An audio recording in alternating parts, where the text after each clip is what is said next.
Hi, this is Paul. This is the Friday morning Bridges of Meaning Discord question and answer, but it's going to be a little bit different. The very few of you who might check out the Living Stones live stream on Sunday morning might have noticed that over the last month or so, there have been interruptions in the stream. And this is because, for reasons Rick and I continue to work on, we have been trying to, we've been noticing that there have been issues with Google's servers with both uploading and live streaming.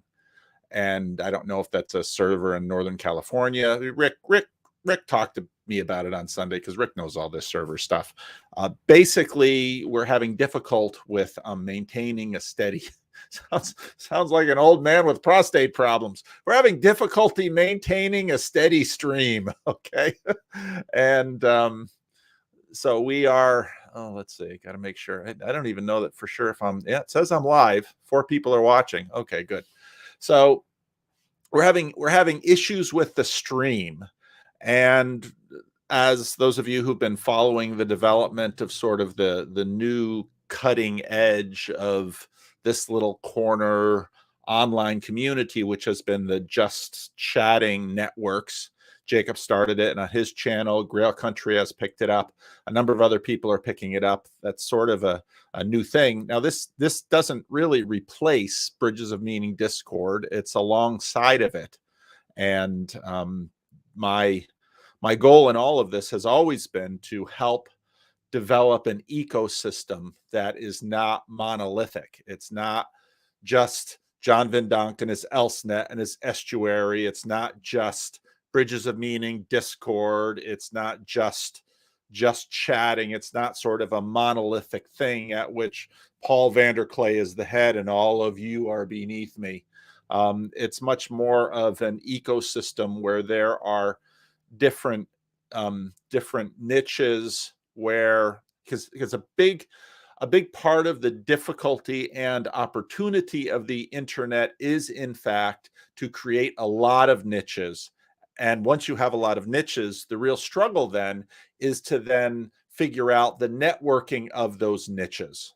So actually, currently, I think Grail Country is doing their live stream right now, and Luke on his elliptical trainer or on his treadmill is running that. Luke and Jess are in there. I saw that a little earlier. I participated this morning on one on Jacob's channel, where we talked about Kanye. I think I'm going to clip that and post that to my main channel because it was just an outstanding little conversation.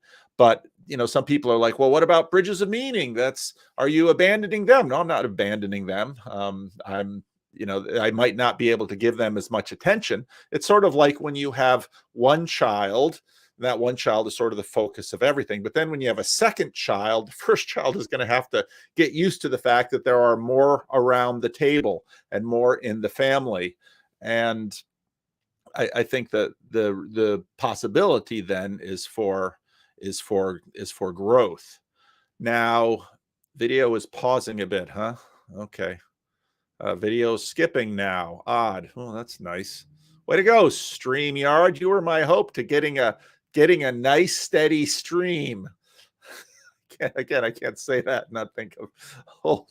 Yeah, I pastor a church with a lot of old people, and so with old women, hot flashes come up, and with old men, prostate talk comes up. So I'm used to all of that. So that's yeah, keep me. It works on my phone. Works. Oh boy. Sorry for the delay here. Let me just take a look at the quality of the stream. Okay, I seem to be live. And yeah, quality looks a little, yeah.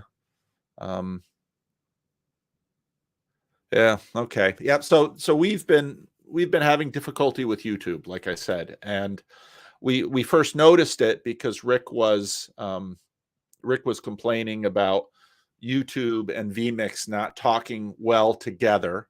And I had been noticing for a couple of months that even though we have a terrific fiber connection here at Living Stones, and I've got one in my house too, when I upload videos, sometimes I'll hit a server and even though I should, it's not uncommon to get at double or even sometimes triple digit upload speeds to YouTube, which if you're uploading 3 or 5 or 7 gigabyte files, which is not uncommon for me, to have them, need to go for hours because you're only uploading at 2 or 3 megabits per second. And so we've sort of we've sort of figured out how to test.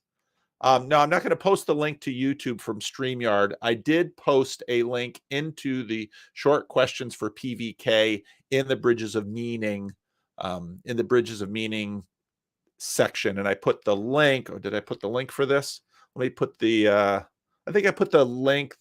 I think I put the Discord link. Yeah, I put the Discord link into the notes here. So we'll see how this goes. I'll start by answering questions. And if some of you, I think we can have up to 9 people sort of in the on deck area in StreamYard. So if some of you want to participate you can stream to multiple platforms. Yeah, I know that. Like that genius Jacob does. Yeah, I'm considering streaming to Facebook and Twitter and some of these other platforms too eventually.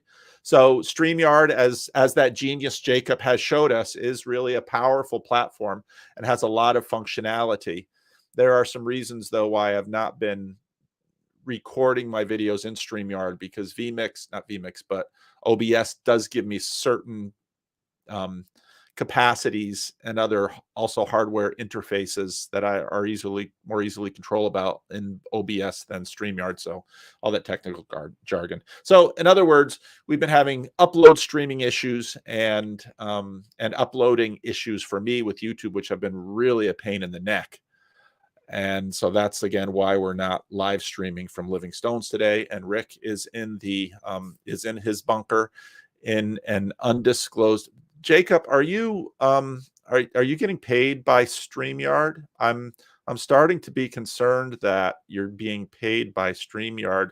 The more paranoid members of my Consciousness Congress are yelling in the back row. So so that's why we're doing this. Rick is not at Living Stones right now. He's in his bunker in an undisclosed location, monitoring the chat and monitoring the stream. Don't cross the streams. I see. This is why I never looked at the chatting thing in Bridges of Meaning Discord when I was doing the Q&A, because I watch these guys and they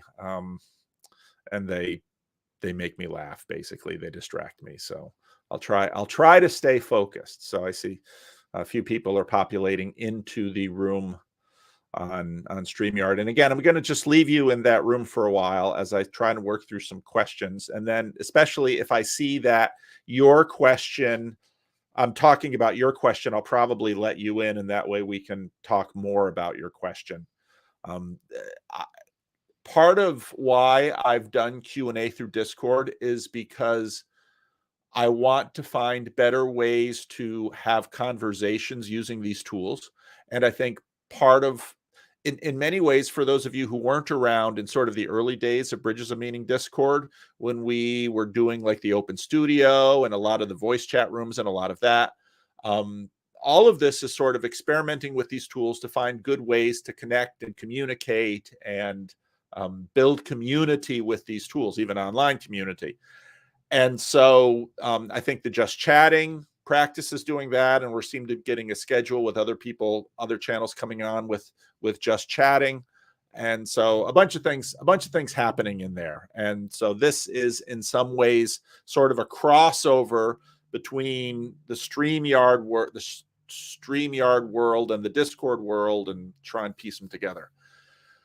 So I am going to bring in, let's see. Now I don't have my office quite set up so that when I read it, my head will be facing the wrong way. You might have noticed that I'm still working out my directionality in my new office setup. So I'm actually going to be sort of looking the wrong way, but I like some of the options that we get with StreamYard for playing around with. That's the beauty of StreamYard. It's well developed, it's refined. So I know I'm maybe causing seizures for some of you by doing this, but let's give this a try. So I did my last Q&A October 21, And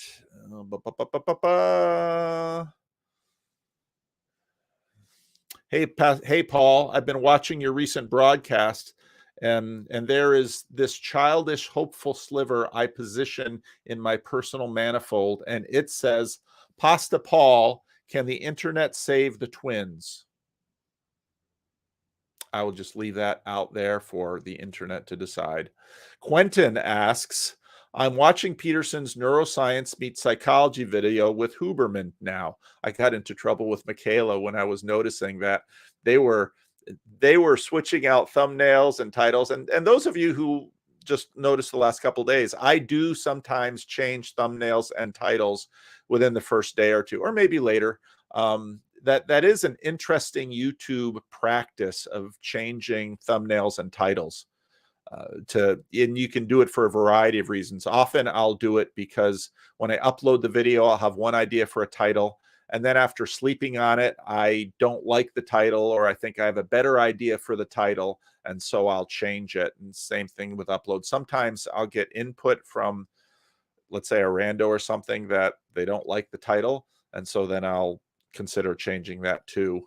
So yeah, so I got it. So I was kind of riffing on Twitter. They changed the title of that video, the title and thumbnail, like 4 or 5 times during the day, and I was kind of kept pointing it out, screenshotting it and pointing it out on Twitter, and I ticked off Michaela, and she told me to chill, which I thought was hilarious. I haven't met Michaela. I haven't met Michaela yet, but I really look forward to meeting Michaela because from everything that I've heard, she's quite a force of nature, and in some ways, when she sort of started, there was a lot of question about why is Jordan letting his daughter run this thing, but she's really, in terms of what I've heard about the negotiations with Daily Wire, she says it sounds like if you need a manager, talk to Michaela, because she'll get you the contract you want. So yeah, low and agreeableness like her mom, but yeah, really fun. So anyway, I just distracted myself.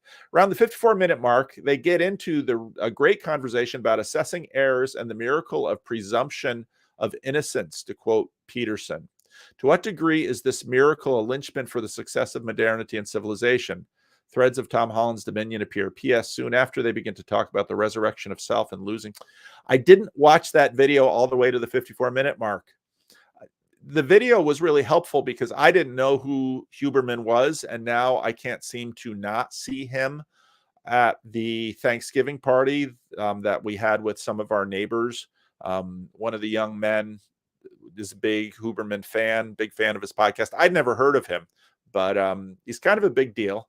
And I've watched some of his appearances on some shows and found them. So, Quentin, I can't really answer your question, but I will probably swing back to that video and go to the 54-minute mark.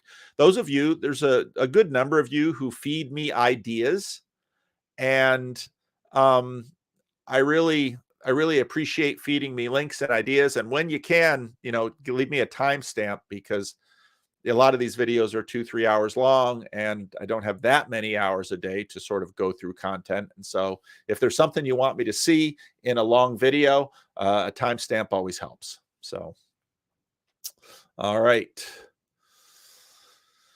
Chad the Alcoholic, I've got a potential solution to the on-ramp problem. Would you host an episode of Jeopardy, this little corner style, or Shepherdy, if you will? I'll try to put it together, all the questions and answer, but I think it would solve the on-ramp problem. Thanks, fellas. So Chad has the on-ramp problem settled. So yeah, I think this little corner version of Jeopardy would be an outrageous amount of fun. So yeah, make that happen, Chad. The only thing getting in the way of doing this is inside of us. And those of you who watch Friday Morning Nameless, if you're not watching Chad's channel, Friday Morning Nameless, you're missing out on a lot of fun. That's various things sort of come up to the top of my YouTube feed. If you're watching something a lot lately, it'll sort of colonize the algorithm. And right now, Chad's channel is kind of at the top of my algorithm. Every morning I get up and I want to see what Chad has done. And I got quite worried, Chad, when I saw that. For those of you who don't know, Chad does his video editing on his smartphone, which is an amazing skill. And he told me once how he did it. He should do just a tutorial video on how he does his channel. Because here's this guy, he's laying tile, he's smoking through his little COVID blue mask. He's I don't know how Chad gets everything done that he does. Well, I guess partly I do know, because Chad, of course, is an alcoholic, and almost all the alcoholics I know are addictive personalities, and once they grab onto something, they don't let go. So anyway, you will find some of Chad's videos where his directions to work pop up in the video, which means he is multitasking. He is driving to work, he is making videos for his channel, and he is getting directions from his smartphone all at the same time. That is a multitasking beast.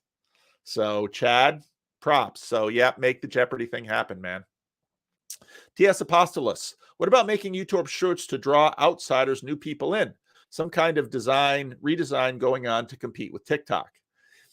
That is a very interesting idea. I actually posted a little tiny video to Twitter yesterday, which was about 1 minute and 25 seconds, where I took Sam and Jacob's talk about this little corner, basically fulfilling the little bit of a promise that we saw from Pangburn in sort of peak wave 1.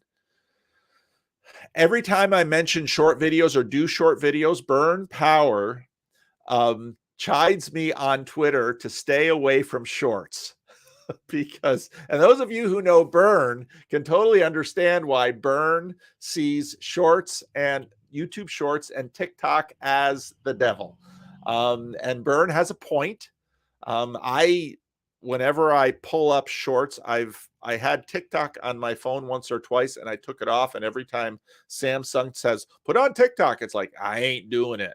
That looks like, I mean, if cocaine isn't bad enough, cocaine is to the internet like crack is to TikTok. There you go. You can clip that out there, Chad. Cocaine is to the internet as crack is to TikTok. But I have been thinking about doing some shorts of usually whimsical things.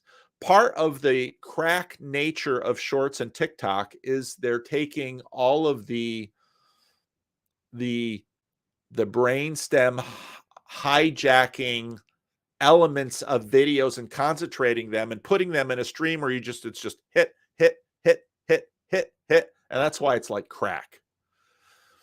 So if I do anything with shorts, I want it to be anti-crack. And so, in fact, I was going to take some nature scenes and just turn that into shorts. So here's a nature scene, a babbling brook. That can be a short. I was thinking about answering specific comments on my videos in shorts, because it's often the case that I'll get a comment and I want to respond to it. And as with my Senior Cebolla comment about sedimentary, some of these comments are, again, Grim Grizz's vision is happening. It's totally coming true, because we are thinking together and we are smarter together, and we're doing this in a way of distributed cognition. And so my project is very much about that. And there is therefore a place for very short things. One of the things that I've learned over my few years on Twitter now is that Twitter has many of the same issues. Again, if cocaine is to blogging, Twitter is crack. And obviously you'll see this is sort of a concentration metaphor. The comments are sort of analogous, therefore, to shorts or TikTok, because even though, Mark, I love your meaty comments, but any comment that you have to really kind of hit see more has a point of diminishing returns. because too long didn't read it is a real thing. So what Twitter taught me was the power of brevity, and not only. And so again, if Twitter is like comments, the way I'm using Substack is like cocaine or the internet. Those of you who can sort of line these things up and follow them in your head. In other words, what I've been doing with my Substack is taking my tweets, because the 280 characters forces discipline on me.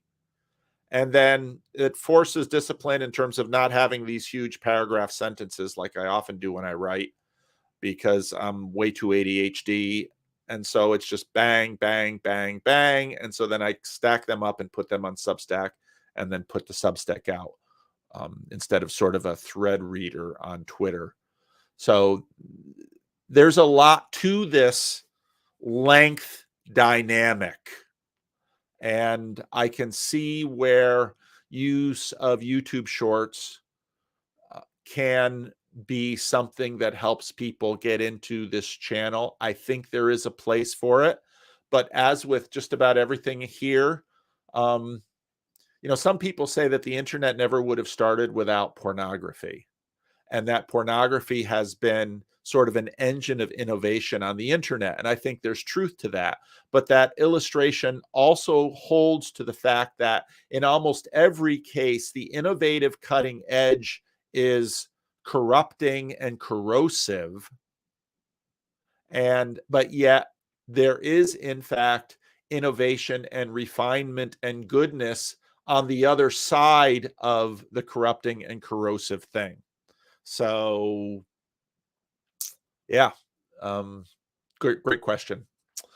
Pineapple Pizza, I think, responding to what about YouTube Shorts? Oh, he's answering the question. Oh, a couple answers to the question. I think so. That's what PVK hopes Vanderclip is, though it's more like his quick reference of frequent clips and making things more digestible. That's exactly right. I started the clips channel because my content was so long, and I thought, well, sometimes I should make clips of things, but I abandoned that pretty quickly because it didn't seem to work. And then for a while I was playing around with teasers on a couple of the convo conversations and short clips of that. And I just played around with that a little bit with some of the clips intermingling with the Scott Adams stuff on that I posted yesterday. And how I'm using Vanderclips now is that it's usually for other people's content, that when I find something on the internet that I want to sort of pull out for quick reference, I'll throw it up on Vanderclips. And the channel isn't monetized.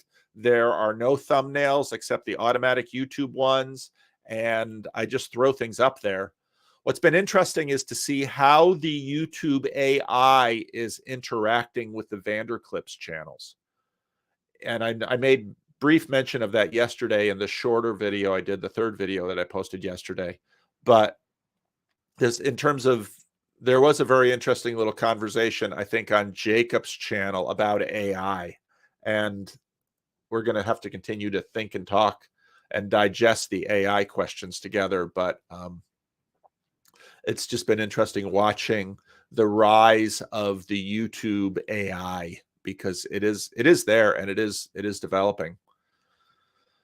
Pineapple Pizza continues. I think that's a good idea, going along with the shorter written text to make things more digestible. Listening to this Thunder Bay again, and PVK talks about how he's the chef that makes things digestible. That's very true. I think that's right. We'll try this view again. So okay. Not on pizza, only t-shirts, Anselman says. Apostolus, but normally it would be clips of PVK's actual videos, wisdom nuggets. We talked about that in the Chicagoland estuary. 2-hour videos are a barrier to entry, and the Vanderclips aren't actually clips of the video. It's a bit confusing to a new person. I guess my point is to play with the algorithm with shorts. Now thinking clips can also need to be more of a repository for interesting, relevant clips. Thinking out loud. That's what we're all doing. Good. I guess the YouTube clippings of anyone's channel is a start, though limited to one segment. Part of why I watch Chad's Friday morning nameless is because So here's something that I've learned while doing a YouTube channel. Some people have, by virtue of their work, Chad lays tile. So there are quite a few tradesmen who watch our videos, painters, tile layers, truck drivers. They have a desire and capacity for an enormous amount of content. And now they're not looking at it. So sometimes Chad's on the just like with the like I was exploring with the open studio in Bridges of Meaning. Chad and others are using just chatting for that too. So Chad will be there working on his tile, he'll turn around, he'll take a smoke, he'll say something, but he's listening and engaging. Part of this distributed cognition for us in this network that we're developing in terms of all of our little ecosystems is different people have different functions in that. And what Chad is doing as a tradesperson, who he clearly has, if you watch his Friday Morning Nameless channel, he clearly has a voluminous memory of pop culture stuff. In other words, he integrated a Wayne's World thing. He integrates movies in this, which is really quite impressive when I watch what he's doing with Friday Morning Nameless. So he is able to watch and keep track of more of the content than most of us have. Those of you who have been in this little corner in a while have noticed that we've gotten way beyond the point where any one of us can actually follow all of the content being created, even more than just the chatter being created. We're creating tons of content between, so sort of the three biggest channels, Peugeot's channel, Vervaeke's channel, my channels, and then some of the other sort of early secondary channels, Rando's United, Karen Wong's channel, Sevilla's channel, and I'm going to forget people. This is a problem with lists. And then we have now, some of the smaller channels are coming up into their own. Grail Country is getting towards 1,000 subs. Karen's over 2,000 subs. I think Grim Grizz and Jacob I think both of them will easily get over 1,000 subs in 2023. That's going to be a big deal for Grizz because he's going to be able to monetize then, which should be really something to watch. So there's a ton going on right now, and this whole ecosystem is developing. And what that means is that there are more things than any of us can watch. And each of us has our own amount of things that we can watch and our own unique segments of interest. And so what's key, and of course, Grim has had a handle on a lot of this stuff before a lot of us have, is this reaping and weaving pattern. So I've tried to do some of that with my channel because my channel is a little bit bigger. When I share some of the stuff that I gain from other channels and put it on my channel, some of you will watch Grim Grizz or Jacob or Chad or Nate Heil over at Grail Country or Luke. And many of you know the characters, or on Rando's United, and you'll say, they're not my cup of tea. You'll like Grim, you won't like Jacob. Jacob I loved, Grim I hated, something like this. And Transfigured already has 1,500 subs. So that's the problem with lists. So I'm sorry, Sam. I'm sorry. So what's happening is that, in fact, we are growing. Now, I know some of you, when you've watched growth, like I subbed to Jordan Peterson when he was like 300K. So I'm not down there with some of those University of Toronto students that subbed with him when he was still in 3 digits or 4 digits or even 5 digits. So I got into Jordan Peterson and was about 300K. So I'm about at that level. What we've seen is that the internet has this amazing capacity for rapid growth. That's a power, but it comes with huge downsides that we've seen in watching what happened with Jordan Peterson. I don't want that for me. In fact, those of you who remember the very early days of my channel, the videos are still up there. You can find them, that one video. I mean, when I hit 2,000 subs, I almost wanted to turn the whole thing off because this stuff is destabilizing. We're not made for this. That gets into the whole evolutionary psychology thing, but I'll throw that to the side. So what I've said all along with this channel is I want us to have the right rate of growth. And I think actually we've been doing that. I think we've had a healthy rate of growth here. My channel often grows between 200 and 400 new subs a month. That is not a fast rate of growth at all for a YouTube channel. You can pull up, there are certain tools that you can pull up, and I've done this before to see how other channels grow. I remember when Rebel Wisdom was growing, and Jonathan's channel and Jordan's channel. I was sort of tracking how these channels were growing, at what rates they were growing, and I'm very comfortable with our rate of growth in this little corner of the internet. And I think part of that is because I'm seeing, so Bridges of Meaning grew, and Bridges of Meaning's numbers, it went 1,000, 2,000, 3,000 people who subscribed to it. But then I always noticed that even though you might have had 3,000 people that subscribed to it at one point, only between 100 and 300 people were sort of active in it. That gives you a sense of, given the current configuration, what the capacity of a Discord server as Bridges of Meaning was set up to be, what the capacity of that Discord server was. Now, I'm sure there are far larger Discord servers doing different things. There's all sorts of variables in this kind of thing. And so one of the things that I saw was that in many ways, Bridges of Meaning sort of hit its max, its capacity. That's not a bad thing, because the room behind me, the church sanctuary, it has a capacity. That's not a bad thing. If we tore down this building, we wouldn't need it right now because we only have, 2 or 3 dozen in there on a Sunday morning at a time. But if we tore down this building at a 1,000-seat auditorium, that's its capacity, but all the dynamics in that room are different. So what happened was Bridges of Meaning went and via the administration and those who were running it, we had exiles, and those exiles would come back to me and say, "Paul, could you get me back on the Bridges of Meaning Discord?" And be like, you did something to get kicked off, whether Joey thought you weren't good for the conversation, or you came in there in a bad mood and started saying things and doing things that weren't right.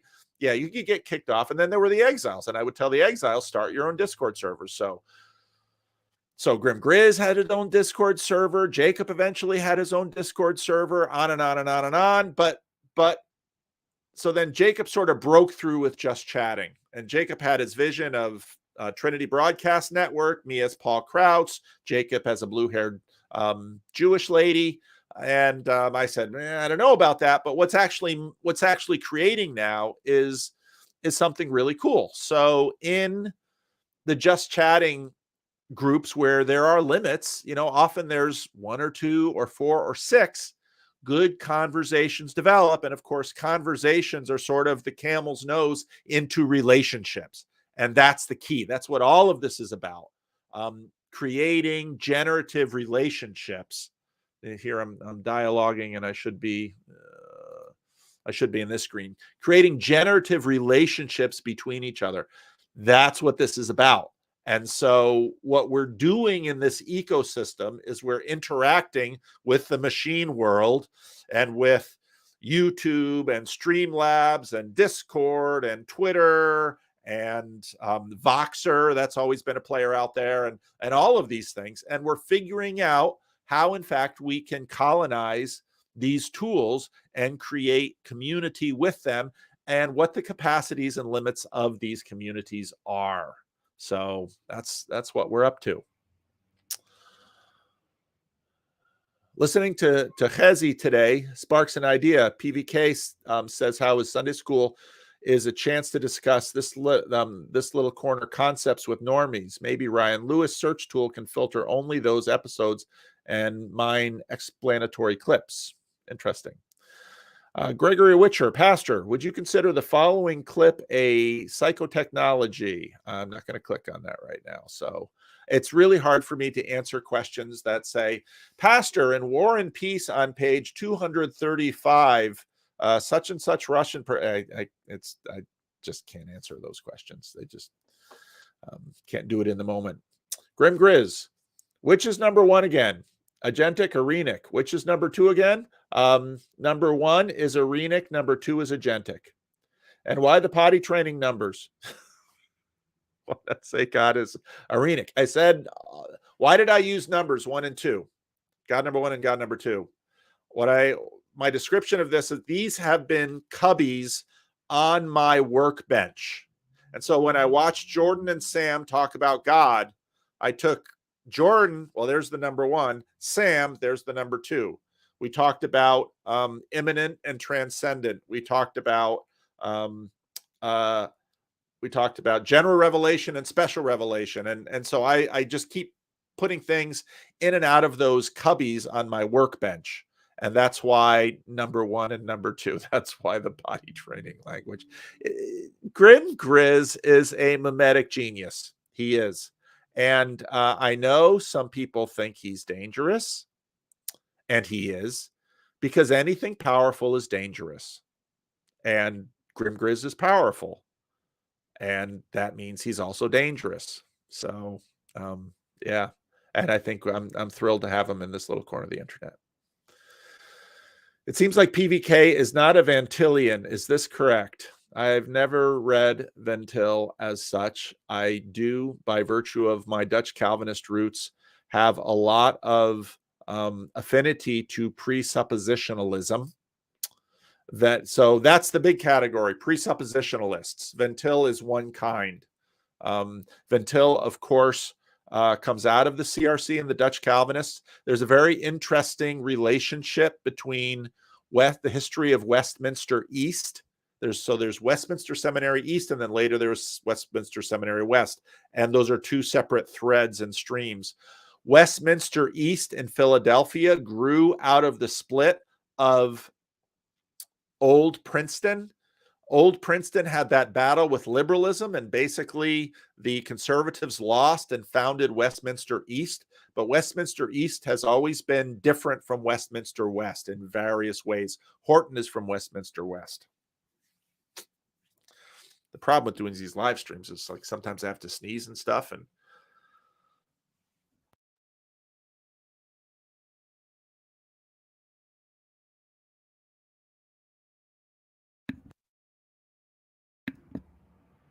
the problem with muting and unmuting my mic is that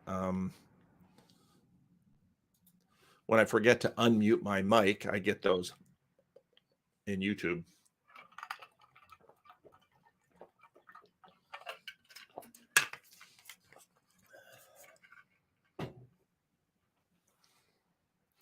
All right.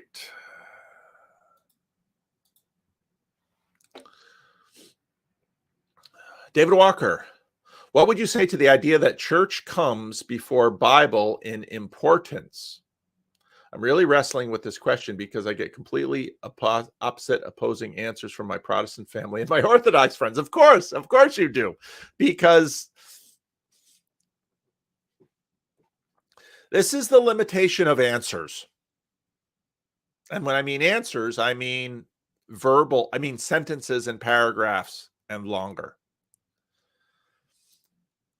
The reality gets worked out in real life. And if you put Bible in importance ahead of church, you get Protestantism. And if you get church in importance ahead of Bible, you get Orthodoxy and Catholicism. But it's a really hard question. And there are strengths and weaknesses on both sides. Now, if you sort of line up Word of God, body of Christ, that's the difficulty. And the truth is, we are going to have Protestants and we are going to have Orthodox. So I'm going to clip. So on the Just Chatting this morning on Jacob's channel, got into a really wonderful conversation about Kanye, which led to a really wonderful conversation about where we're at in terms of religion and family in this culture. And a woman that's been participating in some of those streams and Just Chatting streams, she gave a speech which is just worthy of a clip. It was just, Gavin said, I got tears running down my eyes. I was just, going like this, couldn't stop going like this. It was amazing. So I'm going to clip that out and I'm going to put it on my channel today, hopefully. Fridays are always really busy days for me because I usually do these live streams and I've got my rough draft. And then if I'm really good, I'll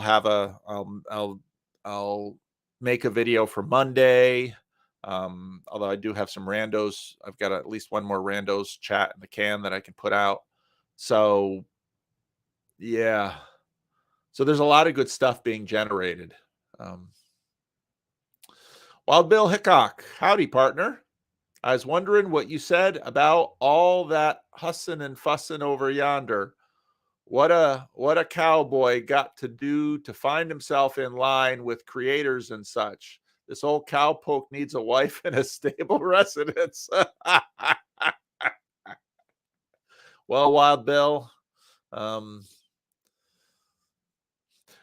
so in terms of the wife part, we've been getting more and more women participating in Estuary. We've been getting more and more women participating in this little corner. More and more women are coming up for randos chats. More and more women are coming in for Just Chatting. I think it's, so you have mountain men and they're almost all men.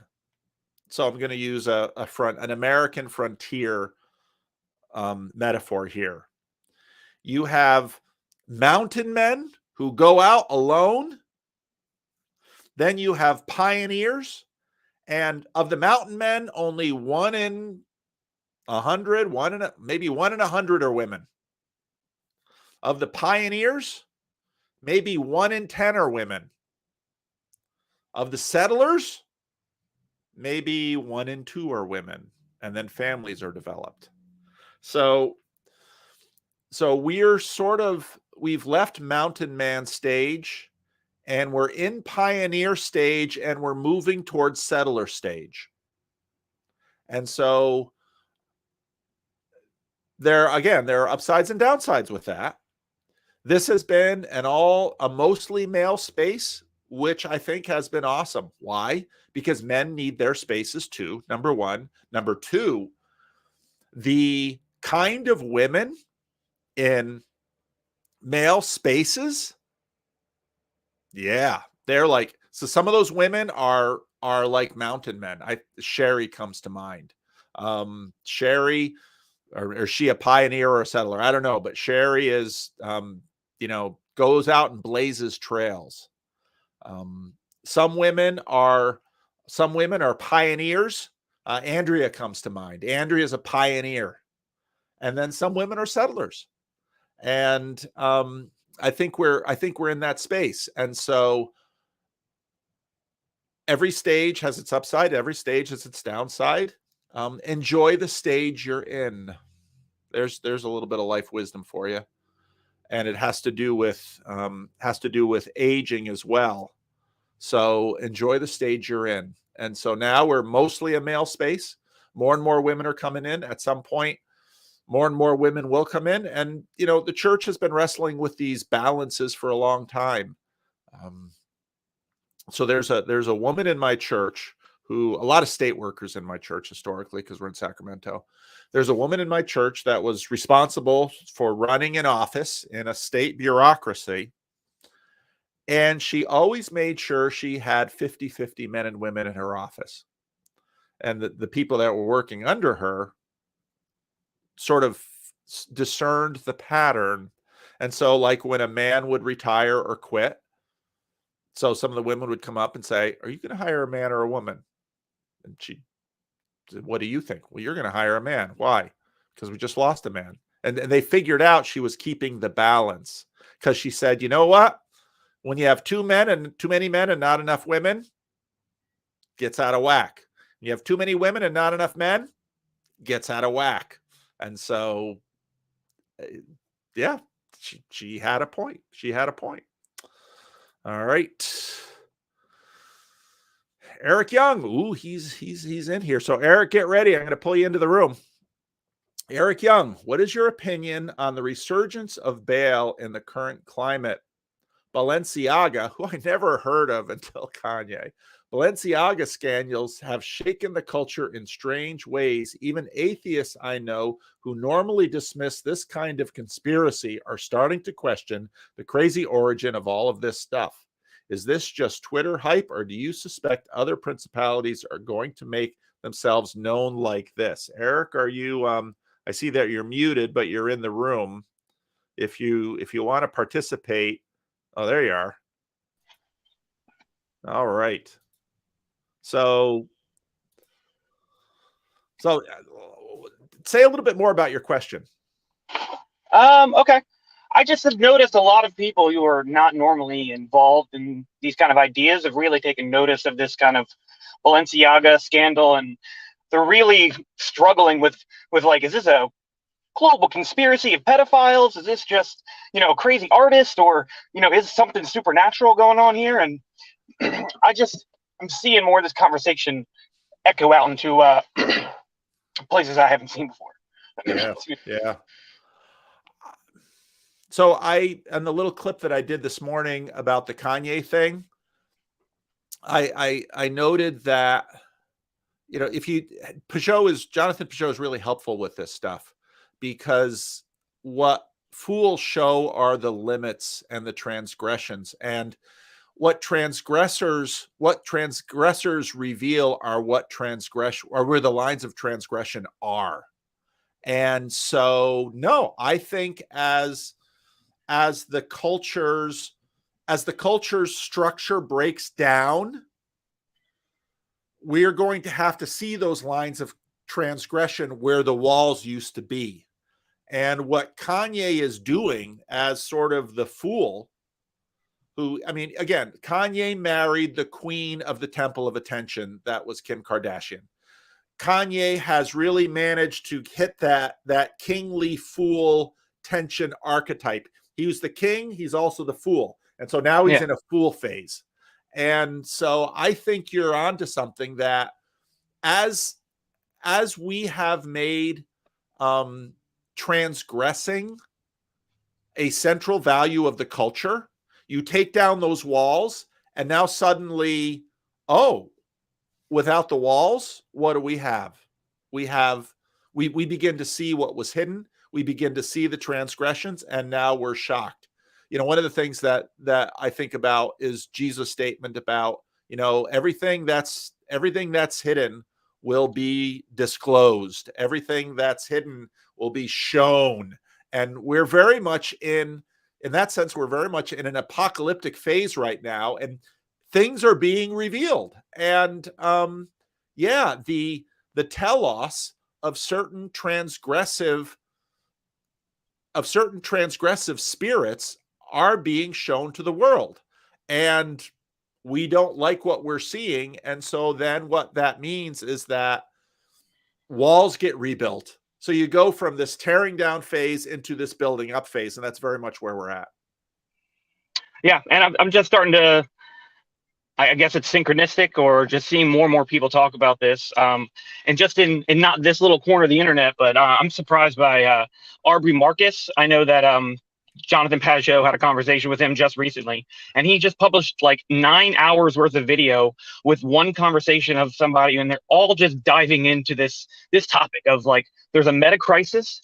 We're heading towards some sort of collapse. People are seeing conspiracies. They're seeing crazy shit everywhere. So, excuse me. But they don't know what to do. And they're getting very pessimistic. And they're talking about how we re-inspire a new story of value for that kind of reawakening what I see as Christianity, but in a culture that doesn't know what that is right now. I think it's helpful to remember that these phases come around regularly. We very much were in one in the so you had the 60s and the rise of the counterculture. Then you had the 70s where in a sense all of that rise came into fruition, and then in the 80s there was sort of a pulling back. And just because we're in a phase where there's tearing down and building up, it doesn't mean the tearing down will go all the way to the bottom, which is Yeah. a really helpful thing, because sometimes there's a tearing down phase. It's sort of, Chad keeps talking about, 12 steppers and hitting bottom. Different people have there are different levels of bottom. Yeah, One level definitely. of bottom is your wife leaves. Another level of bottom is you lose your house. Another level of bottom is you're living outside living stones. Another Yeah. level of the final bottom in some ways is the grave.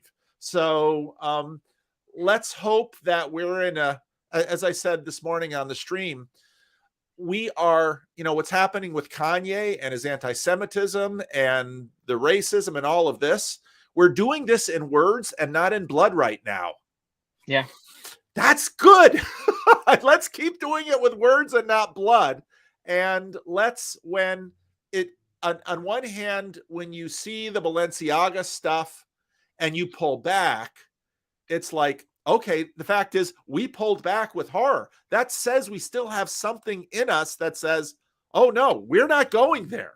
We're not going to replay anti-Semitism. We're not going to replay Jim Crow. We're not going to replay, child pornography and abuse of children. We're not going to replay those things. So that's good.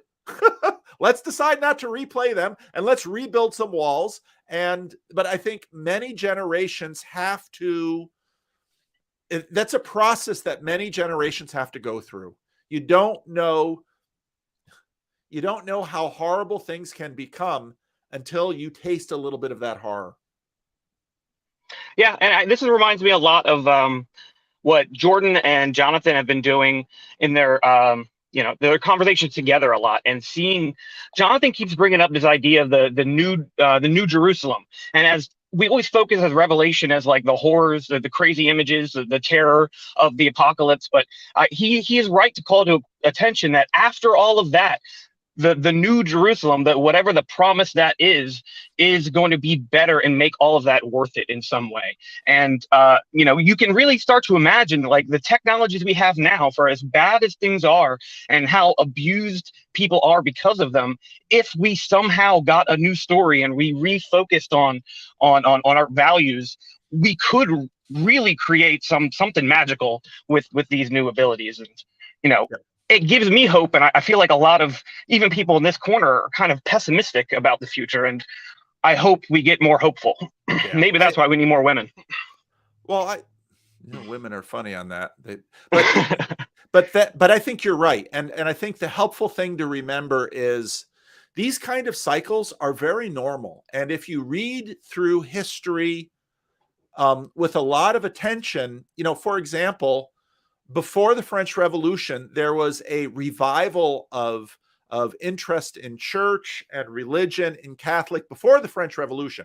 And so you kind of had an uptick and then you had a big drop. And then, so one of the videos coming out, one of the randos conversation I had with is Jean from the Discord server. And you see these ups and downs, and every culture and civilization has their own ones, and they go up and down. And Jacob asks, what's bottom? Well, there are a variety of bottoms, and obviously the Holocaust was a really deep bottom.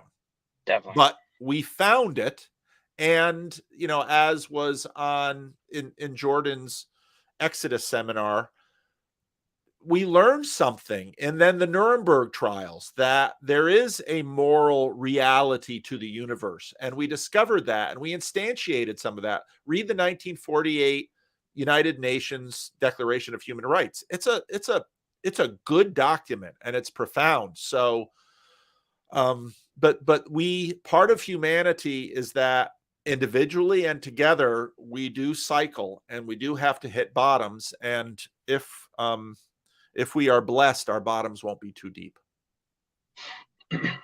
Yeah, and I'm just interested that there's a lot of things in our bottoms that, because we don't have a sense of history anymore, that people aren't aware of, and so things emerge and they're shocked by them.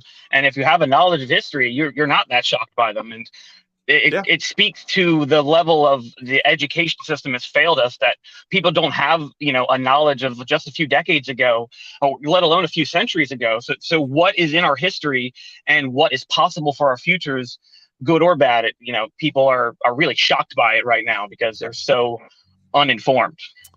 Yep. No, that's true. That's true. Well, thank you, Eric. It was a great question. So thanks for being willing to jump in. No problem. Thank you very much for having me. All right.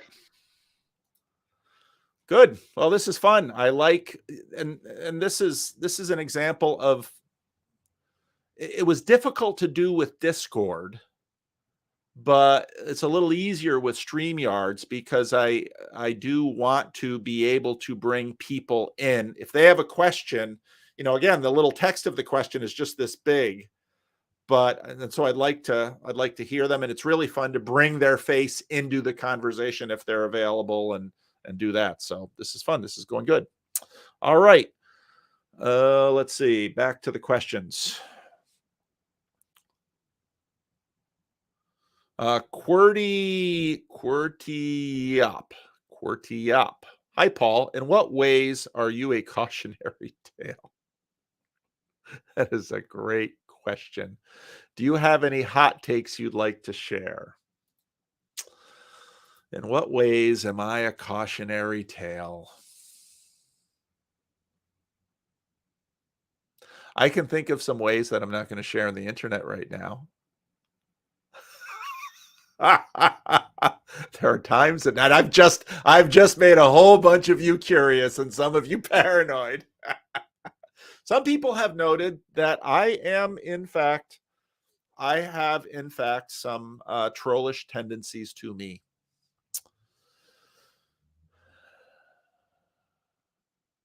In what ways are you? Boy, that's a great question. In what ways are you a cautionary tale? I'm gonna keep stewing on that question. It's a great question. I'm sure Jacob knows in what ways I'm a cautionary tale, and will probably write them in the comment section. Cautionary tales are always about either failures or limits, or failures to live up to a potential.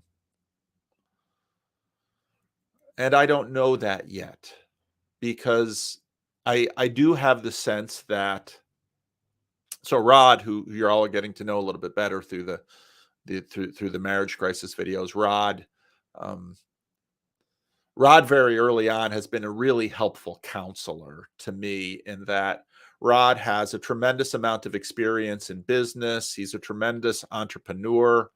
He's gathered through his experience in life a tremendous amount of wisdom. And early on, he basically said, no, what you're really doing is sort of developing an internet church, and in some ways a new denomination. And I kind of pulled back and said, I'm too old to start thinking about doing that. And he really chastised me, and I've thought a lot about that chastisement. Rod has chastised me in some very good ways a number of times over the years. And one of those chastisement kind of lent me to go and say the word estuary on the internet, which has caused what it has caused so far. So I think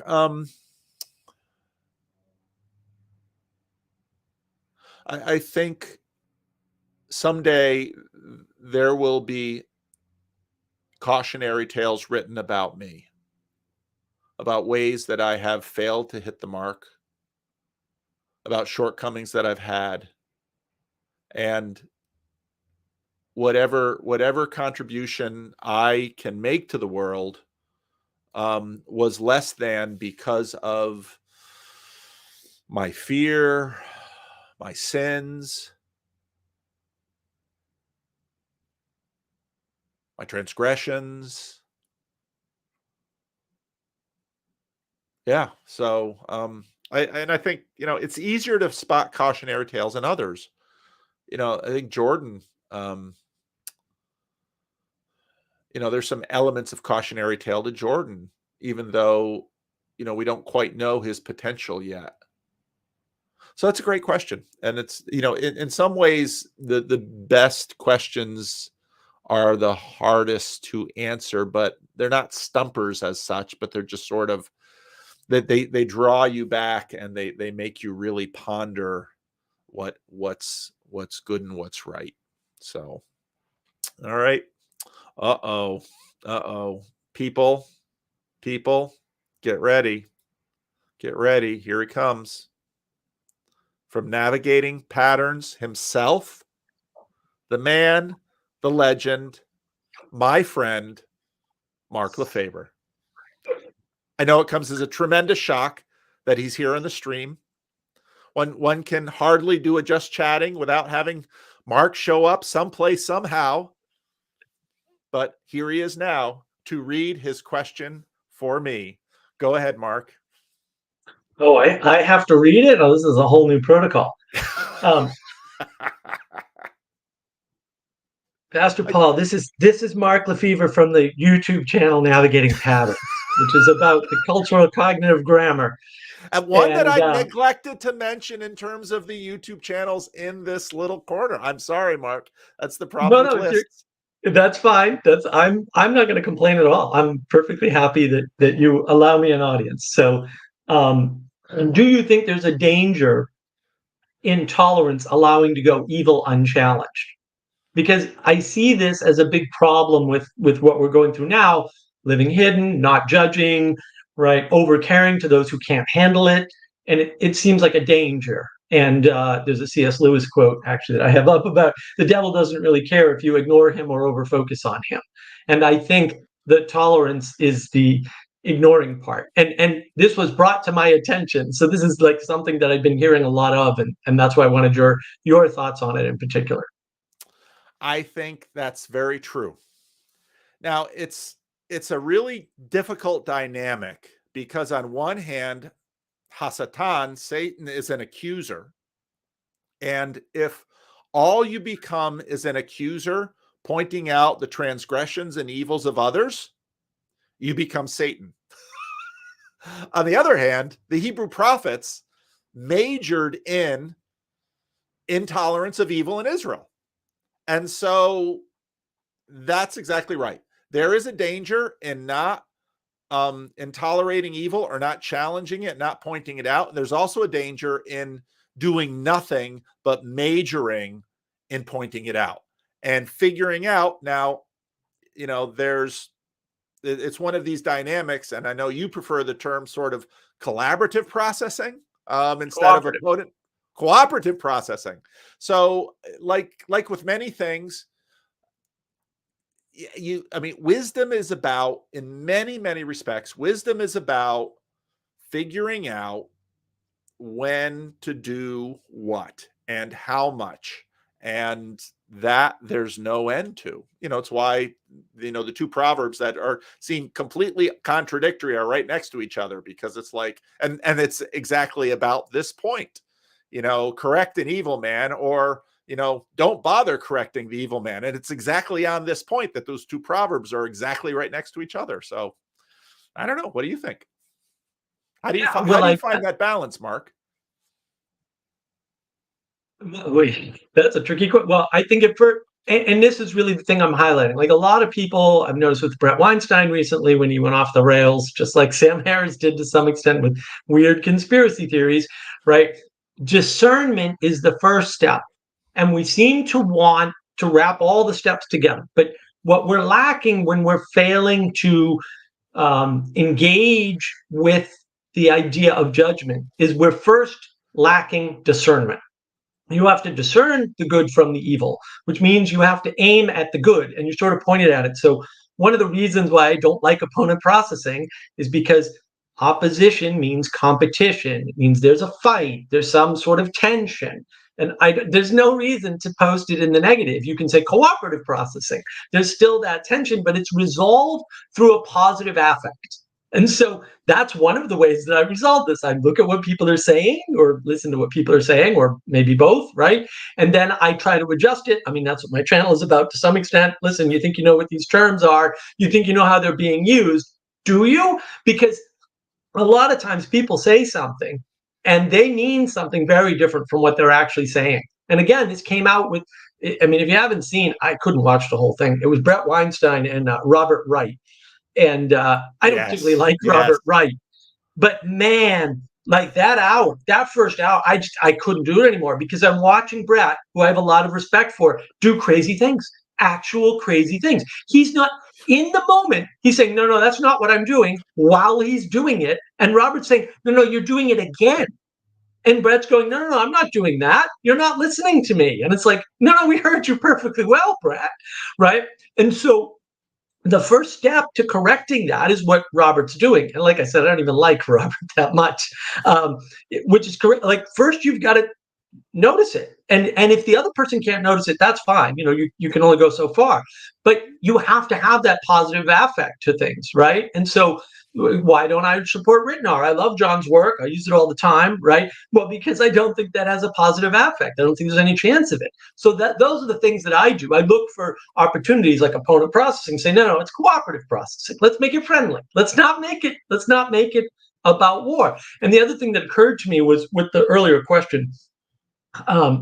I think one of the problems we have is that when we fail to speak up and say, no, I don't think that's right, or no, I'm a little worried about that, or aren't you worried that this is going to go off the rails, that it leads to war. Because as these walls drop, right, we're talking about, oh, these boundaries are going away and all will be revealed. Now, all of a sudden, we have a problem that we could have avoided. And the reason why we wanted to avoid it was to avoid either being shamed or shaming others. And I think, well, do I want war or do I want a little bit of shaming and hurt feelings? Right? It's the same sort of calculation. Do I want this to get to the point of the Holocaust, or do I want to stop it before that? Right, to your earlier point. Like, yeah, this could get a lot worse. We could be hitting each other over whatever Kanye's saying this week, which I can't possibly pay attention to because it's you know, what do? I don't pay attention to Kanye. You know, not that I ignore him entirely, because I did listen to some of the Lex Friedman talk, right? But not the whole thing, because once I had the gist, I'm like, you know what? More of this is not going to be better. Like, more of Brett Weinstein and Robert Wright past the hour mark, and I had to do it in 3 stages. The first 20 minutes were too much, and then I did another 20 minutes, and then I did another 20 minutes over 3 days, right? Because I am pacing myself with this stuff.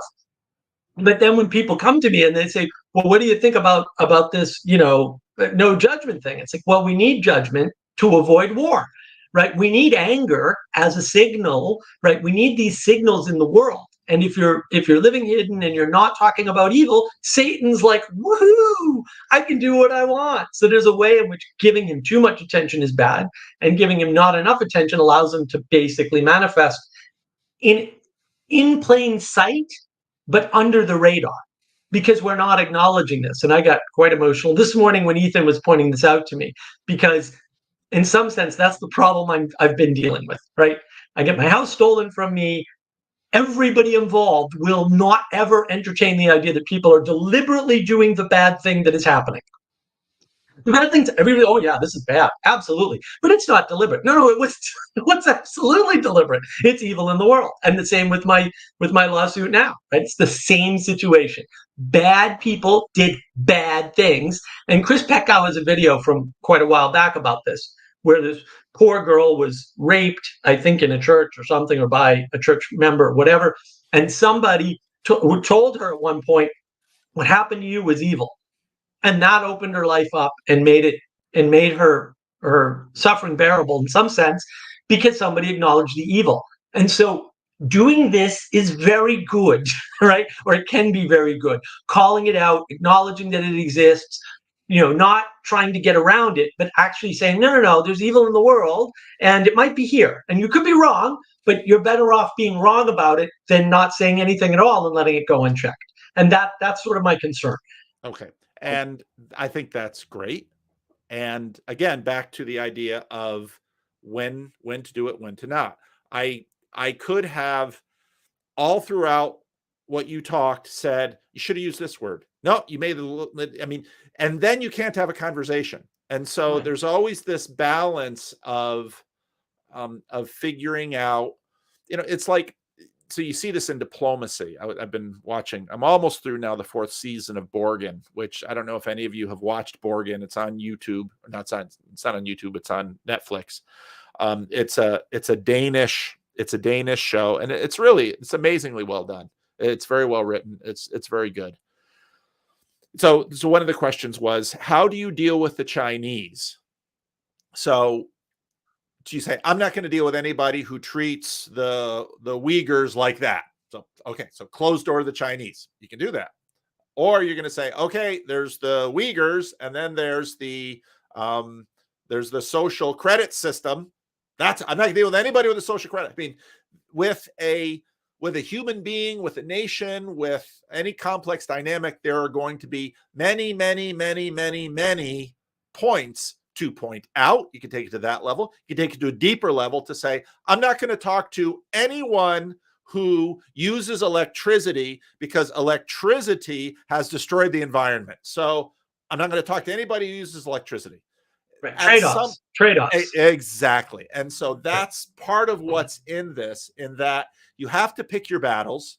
And all of that, wisdom is about looking at the whole landscape and saying, all right, I'm not gonna, I will talk to Mark, even though he, let's see, what sin of Mark's can give me a sin, Mark, that I can point out of yours.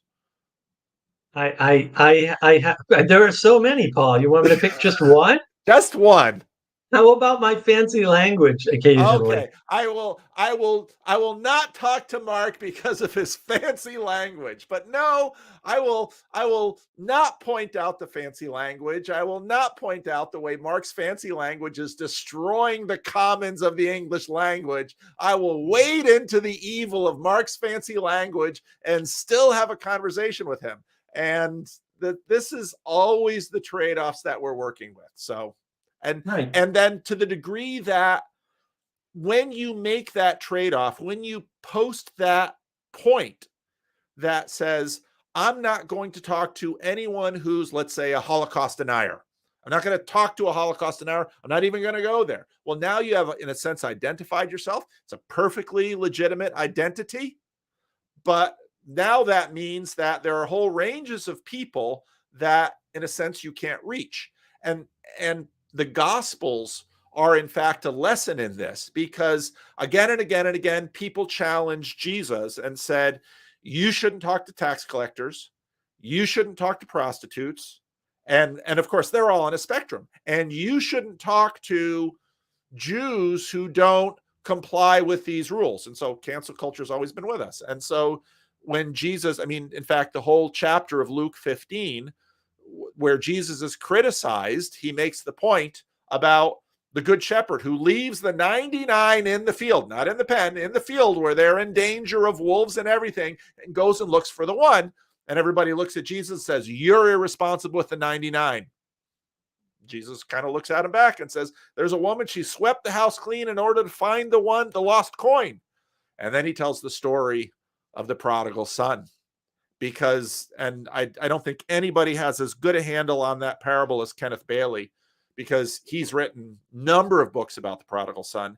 And he makes the point out that the village thought that the father of the prodigal son was irresponsible for bringing that worthless piece of trash who tanked the economy of that community. And he said, I don't care. He's my son. I'm going to go get him. And there's something deeply Christ-like about that. While yet Christ denounced many evils. So it's a dynamic. Right. And I think more what Ethan's pointing towards is the attitude in this, that people seem to be using tolerance as an unlimited universal, right, and a good. Right. And it's not. And I think the reason, my explanation was, well, yeah, they don't want to be judged and they don't want the burden of judging. And tolerance is the perfect scapegoat to use to say, well, now I don't have to judge people and I don't have to be judged. And look, I had this problem living with the hippies. If you think it's dirty, you clean it. What? Did they No, kick you you out made the because you mess. had no hair? You cleaned Were it. they intolerant of baldness? Those No, I hippies? wasn't bald back then. I Oh. still had a little bit of hair. I had a hairline like way up here, even when I was young. I was like 17. I think my hairline was up here. There's very few pictures with me without a hat because, yeah, there was never a chance of hair, even from a young age. But Oh. look, you've got to keep that beard and do a Christmas party and dress up as Santa. So you have to. That has to happen. I It has ordered to. my We need the Santa wisdom hat beard. today. Good. We need the wisdom beard. We need the wisdom beard to help us make these decisions about how tolerant we should be and when we should stop being tolerant. Amen. Amen. We have found agreement. Yes. Thank you, Paul. Thank you, Mark. All right. See, this is fun. I like pulling people into the room and having a conversation. This is great fun.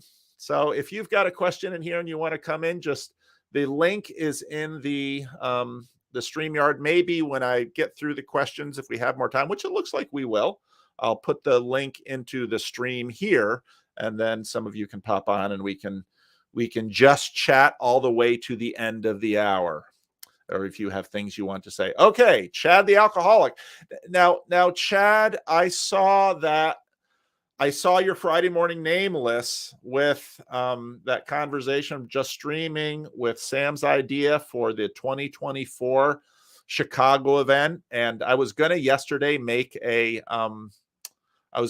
clip from that. And in fact, the little video I made for Twitter, where I had, because when Sam was talking about the potential of this little corner for hosting, for basically taking the idea that Pangburn had and doing it better. Yeah, I think that's exactly right. And so Vendonk is working on an event in May of 2023 in Southern California with myself and Peugeot and Vervaeke. The three of us have agreed to that again. So that's going to be like Thunder Bay. We're going to try to take our learnings from Thunder Bay. Unfortunately, Catherine can't get into America yet. So apparently you can't get into America if you don't have a vaccination. So we'd really love to see Catherine and Eamon get to Southern California in May. Hopefully that can happen, but we're going to have an event in May in Southern California. We're working on that right now. Hopefully it'll come to fruition. But then Sam has designs, and I just had West Side Story, Something's Coming, Something Good. And so I made a mashup of West Side Story and Chad's Friday morning nameless video, and I posted it on Twitter, and like nobody saw it. So I don't know if Elon blocked my video mashup in the Chad the Alcoholic style. So yeah, you better believe if there's an event in Chicago in 2024, Chicago has a huge opportunity because Chicago is great to get to from anywhere in the United States. And I know events in the United States are not always easy for others to get to because of COVID restrictions or visa issues or what have you. So we'll have to continue to have these events all around the world. Jamie C asks, we're leading a Bible study that happens to be largely people coming out of New Age beliefs. Well, that's interesting.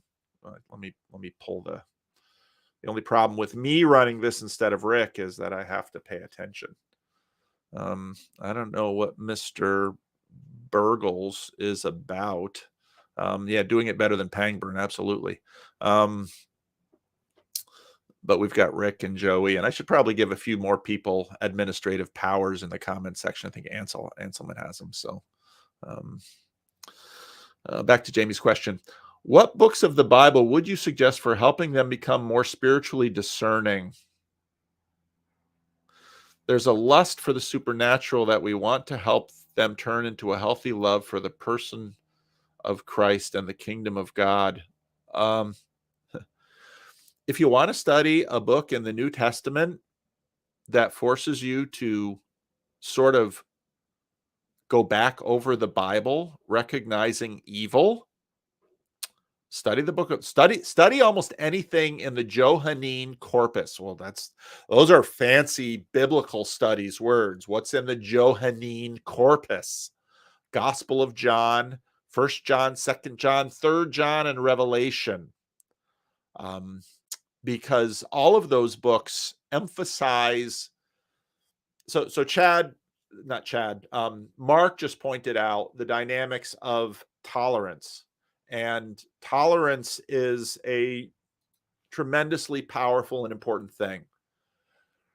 But as Mark pointed out, it has its limits, because if it's all tolerance, that's not good. And part of what's happening in this dynamic is, so if you jump into the private chat and you want to get in on a question, type me in the private chat thing in the comments here.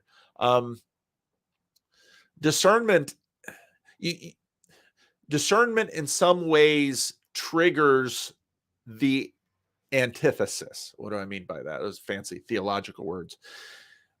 So the antithesis is black and white, right and wrong. You never get rid of that. There are times when the antithesis should be at the top of your salience hierarchies, and when the antithesis is at the top of your salience hierarchy, then tolerance is low. There are other times when tolerance should be towards the top and the antithesis is low. And again, that's wisdom, helps you know the context and helps you do that. And the Johannine corpus in the New Testament is very high in antithesis. The Pauline corpus, which, for real reasons sort of drives Jacob crazy, the Pauline corpus is high in some ways, can be high in tolerance. The difficulty with the antithesis, which tolerance manages better, is diversity. Because when the antithetical is foremost, you need to make, I don't know, does someone need to do something about this, Mr. Burgles? Put user on timeout. Yeah, I'm going to do that. There we go. He's on a timeout, Mr. Burgles. I don't know what you're doing in the comment section, but if you keep doing it, you're going to get blocked.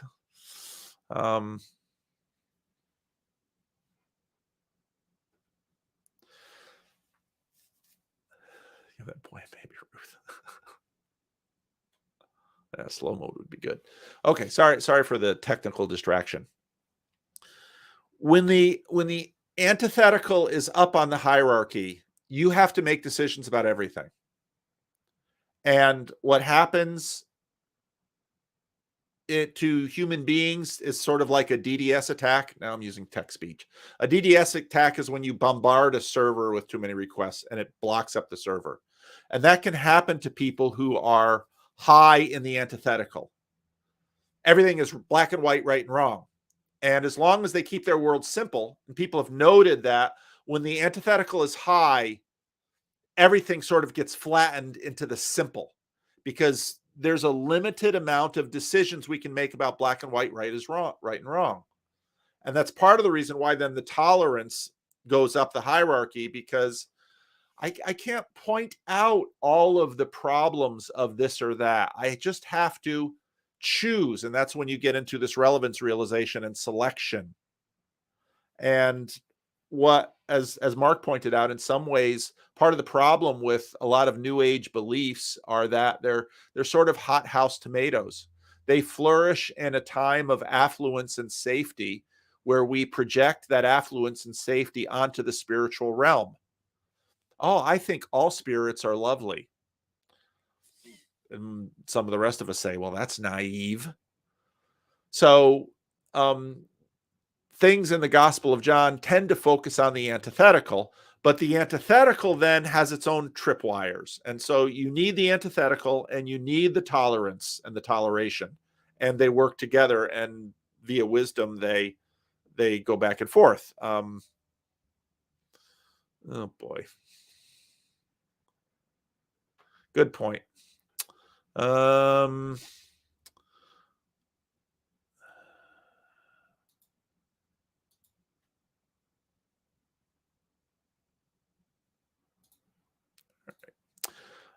Ethan comments. Yeah,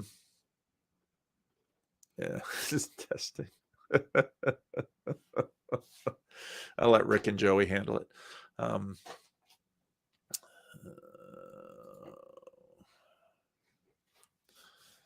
I'll just take it off my view so I don't see it. Yeah, there we go. So that's so when you say, okay, Jesus is at the top of the hierarchy, Jesus, you can see Jesus does both. And part of why Jesus is at the top of the hierarchy is because Jesus, on one hand, can show more tolerance than we think he should or is responsible. In the dinner of the Pharisees, he allows the woman of ill repute to wash his feet with her tears and dry them with her hair. And people are scandalized. He eats with tax collectors and sinners. He invites himself over to Zacchaeus' house when the elders of the town were hoping they would have the privilege of hosting Jesus in Jericho. Jesus does that. Jesus can also be enormously antithetical. Read the Sermon on the Mount. Jesus can be enormously black and white. And so Jesus reigns over both of those realms, and he demonstrates that in the gospel. If Jesus, and what you often find with people is that they project onto Jesus either the antithetical or the toleration that they themselves inhabit. And so for many people, Jesus is a quivering mass of availability who never says anything, who never does any discernment or judging or anything like that. Well, that's because they are, and they're projecting that onto Jesus. And culturally, we've seen that happen. Or the opposite, that Jesus is just the antithesis. A good judge is both. That's what a judge is. A judge discerns, should this be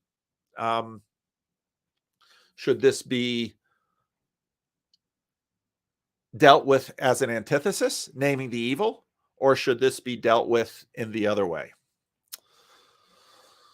All right. Exodus series, in-depth analysis or out-of-depth fart fiesta? Oh, gosh.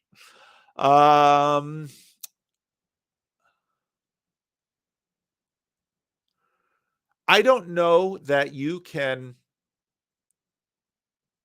The style of what Peterson is doing does not lead itself to depth. If your goal is going to be to work through 20 chapters of the book of Exodus in 8 2-hour sessions, you can't go that deep, okay? But what you can do is open up some new territories. Now, I haven't watched the third episode. I've watched the first two, and I very much enjoyed the first two. I still haven't figured out how to interact with them. I know that Daily Wire was very generous in saying, send us, what you'd like to comment on, and we'll give you permission. I haven't sent them anything yet to find out exactly what their limits are. I've noted that the trailer clicks and the teaser clips that Peterson have put out have been between 2 and 4 minutes each. That's not a lot. So, but if you have 7 or 8 people around a table and you're going to go through 1 or 2 or 3 chapters in a 2-hour session, in terms of deep, the way I'm thinking about it, you can't go real deep.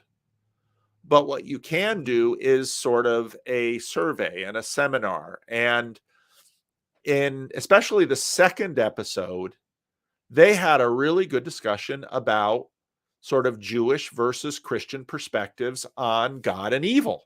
That was an outstanding conversation, and I learned a lot. So in that sense, you can't go deep. And in that sense, there can be sort of those of you who have been around evangelical prayers, know what I'm saying when I talk about, let's say, a popcorn prayer or something like that. where it's sort of salience, hierarchy, train of thoughts, et cetera, et cetera.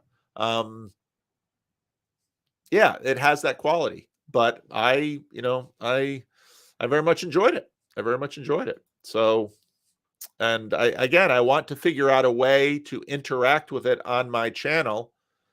I already know how to interact with YouTube videos, but I don't want to. And I suspect that if I would just start streaming 30 minutes of the Exodus seminar and doing my interstitial commentary on it, YouTube would take it down. And fair enough. Daily Wire Plus paid a lot of money to gather all those people in there, and they have a right to recoup that money. I think it's the nature of the thing. Now, I hope that at some point they do release it, but we'll see. So I just haven't figured out. It's both. I have a lot of ideas about how to interact with it, but those ideas both have to fit within the constraints of Daily Wire paywall, and they have to fit within my time constraints. I even thought about just running it in one window without recording, pausing the record, and then noting where it is in the timestamp, and then giving some commentary. That doesn't violate the paywall. I don't know that it would be terribly satisfying video to watch, and I don't know that I have the free time to do it that way. So it's all these dynamics that it has to fit in, and I'll have to, at some point, I'll figure something out, and something will come forward, and we'll see. So that's where I'm at. But so far, I've really enjoyed it, and I'm looking forward to more, and we'll see what comes. All right, last question. Now, Jacob, it is, in fact, I never thought of the fact that my Friday Q&As puts Jacob in the Sabbath, and I know that, as Jacob has said, his different people have different levels, different guidelines for observance with respect to the Jewish Sabbath. So yeah, but he did put a question in. Hi, Paul. I'm struggling to become convinced of the existence of God, particularly, is that our Jacob? Particularly of the Christian story. For someone like me who is curious about going to church, that's definitely not Jacob, our Jacob. For someone like me who is curious about going to church, how would you suggest I go about finding a church or doctrine? I struggle with trying to choose between things like Protestant, Orthodoxy, Catholicism, etc. Apologies if this has been answered before. It's a great question. It's answered regularly, and I have absolutely no problem answering this question again and again and again and again, because it's a very important question. It's a great question. My advice is find a friend that you trust and start going to church with them, to their church. Because number one, you don't have to go alone. Number two, you've got someone in so that you're not sort of the focus of the church, all the attention, especially if it's a little church. Now, it may be that within months or a year or so, you figure out that this isn't the best church for you and the fit isn't right and it doesn't quite fit you. At that point, you will have learned enough about church culture and maybe made some friends that the people in that church would say, this other church that we know, they might fit you better. Because at least in America, there's a fair number of people who would like to see you go to church. And at least in, again, tolerant America, they'll say, well, maybe it's not the CRC, or maybe it's not the Orthodox Church, or maybe it's not the Catholic Church, or maybe that's another Orthodox Church or another Catholic Church or another CRC church. And that way, let the community help you in this process. And the way to start doing that is with a friend. Now, if you have no friends who go to church, I would recommend making some friends who go to church. And you can do that in an estuary meeting. You can do that in a meetup. You may be able to do that at work. There's a lot of different ways to do that. So I would recommend doing something like that. All right. And the next question is someone in our stream. So here we are. Welcome.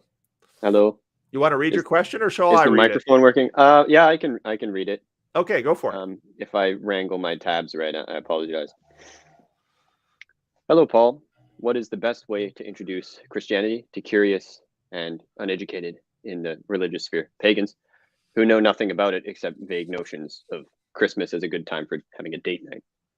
Handing people Bibles obviously isn't going to work because they don't know what it is or how to go about reading it or what's going on. I mean, just open to Leviticus. And also suddenly going into a discussion of how their pre-consisting notions of spirits interact in the Christian meta-narrative from like Genesis is probably, it doesn't work in group settings when somebody randomly starts asking about Christianity. So do you have any wisdom? I mean, your beard is further along the line than mine, so I've just got to ask, right? Well, the first thing is, in many ways, continue to work on yourself, because the better Christian you are, the more. I used to have I think I still have it, before I reorganized my office.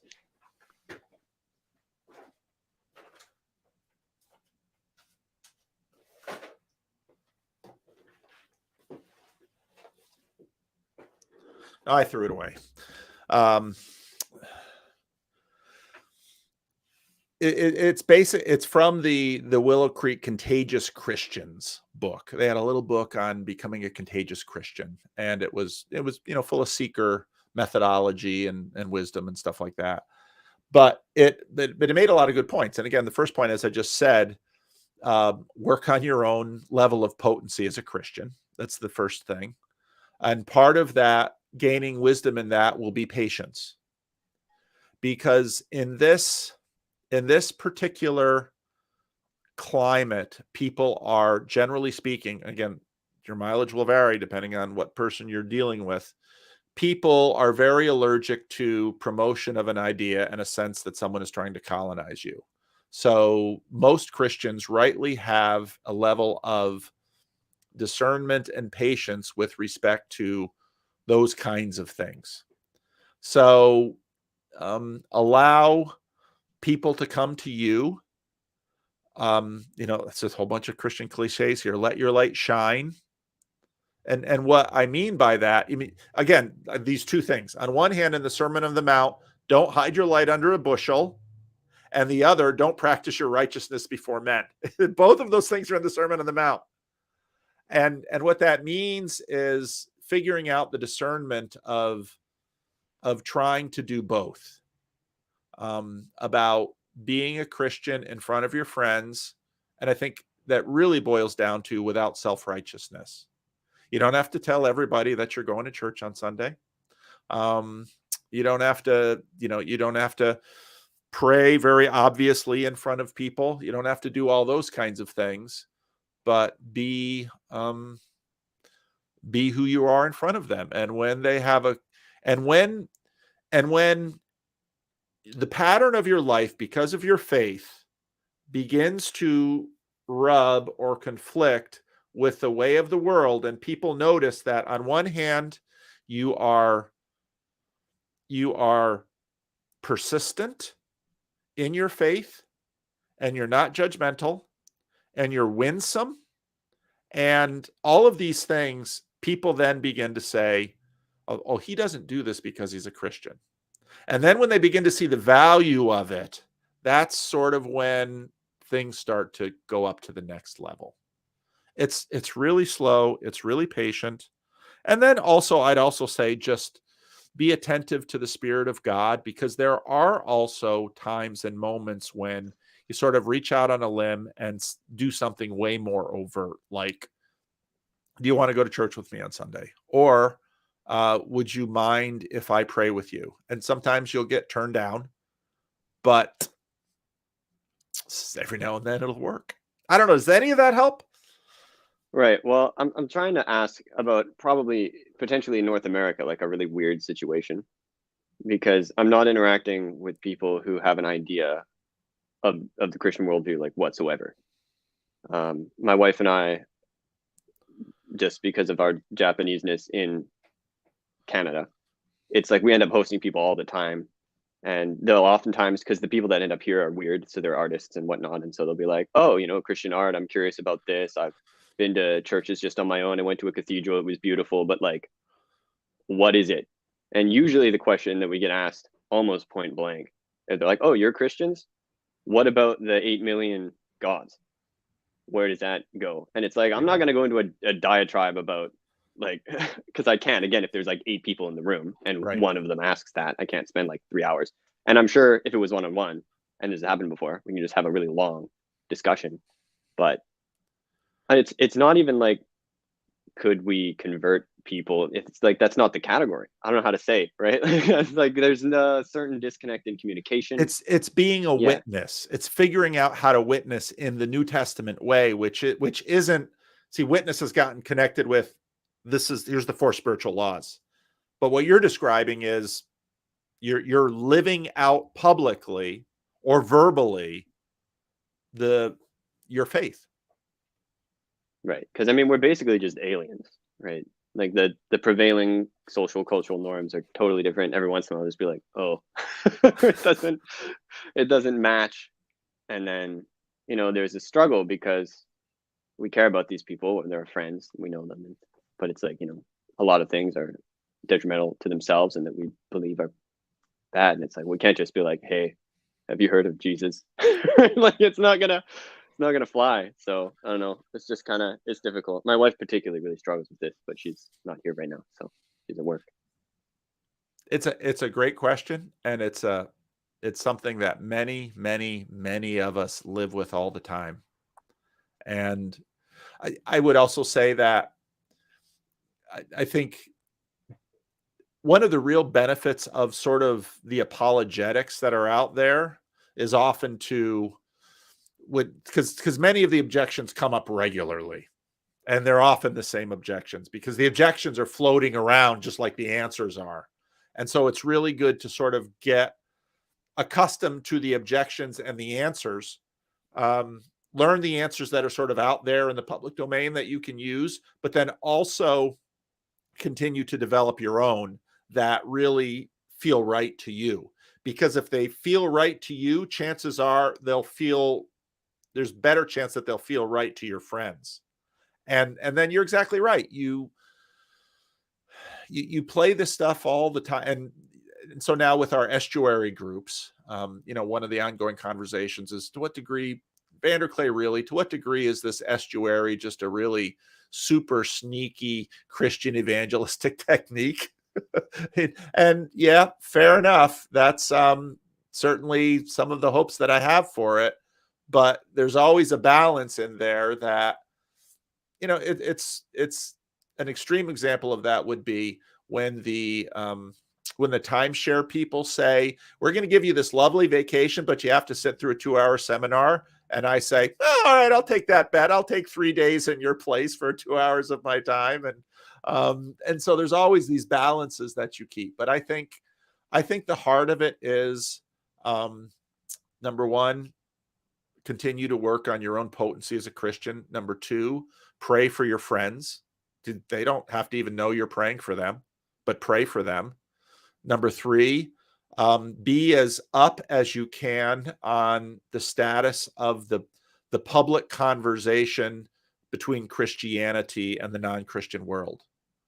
Because chances are, if you're a little further along than your friends in some of these areas, you'll be able to give them some things to think about that they might not have thought about before.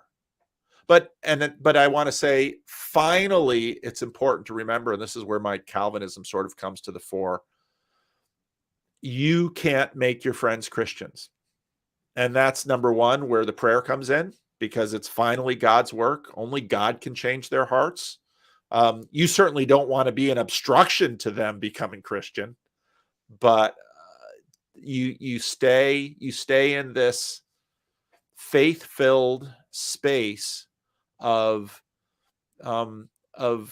trusting God, of asking God to use you, of praying for those that you really want to see come into God's kingdom, and keep leaning into that. So I don't think there's you can find little tools like Contagious Christians or For Spiritual Laws, and there's often wisdom in some of those things, but the culture is changing so fast, and every context is different, and every friend group is different. So with a group of artists, they're super intuitive. So I'd say, you probably don't need to major on the verbal front, because they're going to be picking up on all the symbolic clues anyway, because they're artists.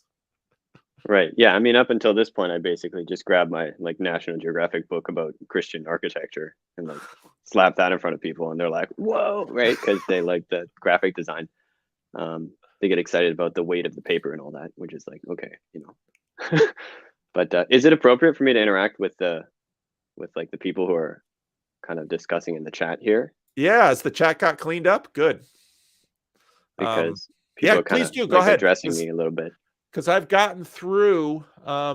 Is there a new question in there? Yeah, there is. No, he's asking me. Yeah. Okay, I'm gonna cut off the questions in the Discord. And I'm going to, so go ahead and interact with some of those. And I'm going to do a couple things here and drop the link in there if people want to come in. So, right. Okay. Well, so generally speaking, my position personally is that I believe that the spirits are real and that they're out there and that they do stuff. Like if you look at the way that they interact with the world, it really maps very well onto what in Christianity we would call demons. Particularly like the really popular gods, they possess people and behave in ways that it's pretty clear to me that that's what's going on. And so, from my perspective, it's more like, well, how am I going to explain to you that these things that you believe might be blessed are in fact demonic? And I have the benefit of Buddhism, because the Buddhists, sorry about how specific this is, but the Buddhists came into Japan and started trying to exorcise all of the local gods, because they also were able to recognize the parasitic nature of quite a few of the mountain deities and whatnot. Now, some of them got integrated and became enlightened or whatever, but there is sort of a ground for discussing that. But it's just kind of slow, and ever since I've started growing the beard, people ask me things like, "Hey, can you bless this for me? I heard you're a Christian," right? And it's like, okay, it's the wisdom power of the beard, right? But so that's kind of that's where I am. I grew up, my parents saw things, I've seen things, there's been crazy stuff that's been around, and so I wouldn't, I have I suppose the benefit of not being like all of your gods are a figment of your imagination. But again, it's like, when you're interacting with people who just grow up completely pagan and everything around them is pagan, they don't think about it. They think they're secular. It's just the air. And so if you ask, are you religious? The famous statistic for at least Japan is 90% individuals will say, no, we're not religious.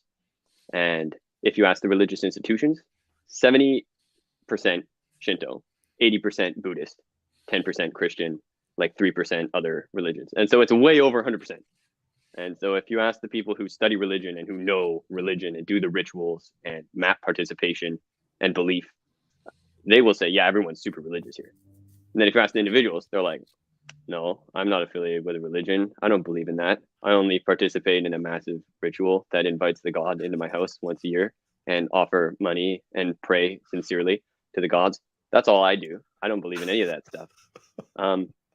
So I don't know, it's just kind of a weird place.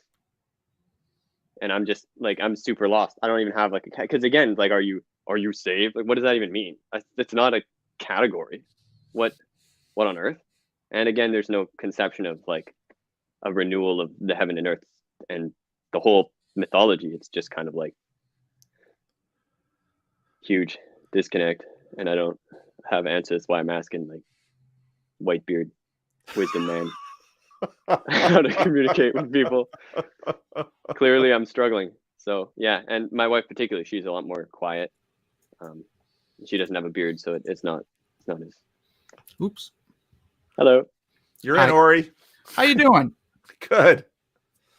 Would you want to? Did you want to engage with Yoon, or did you want to? No, I'm sorry. I've never used StreamYard before, so I didn't mean just to pop in here like this. I actually do have a question for you, but I'll let this fellow finish first.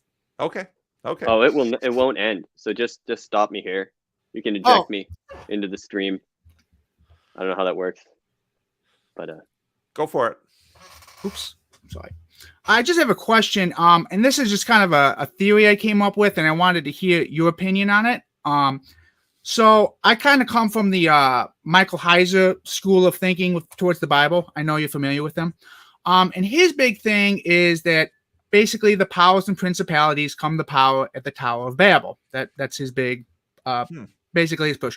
So my question is when I heard this, and then I saw your egregore video about a year ago, it kind of just something clicked in my mind, and I've always wanted to ask you this. So in that story, that's assuming that Michael Heiser is right, and that's where they come into play. God goes down with them, and he confuses all the language. I've always wanted to ask, do you, with that in mind, do you feel that the confusing of the language isn't so much that I was suddenly speaking English and you're suddenly speaking Spanish, but more of suddenly like how I believe in that video they discussed how people are talking to each other, but they can't really understand each other anymore. Like I believe that was a point they made in that video. I've always wanted to know, do you feel that is if this is true, if that's a better interpretation of that story? And if that is true, then are the powers and principalities just really doing their job? If like confusing the language, even to this day, is going on, is that like their duty? If that makes sense. You kind of see my train of thought, I hope. Yeah. I'm not super. I'm not super familiar with that aspect of Heiser's work. I've just looked at it. I tend to often look at his work just sort of tangentially as I drop in here and there.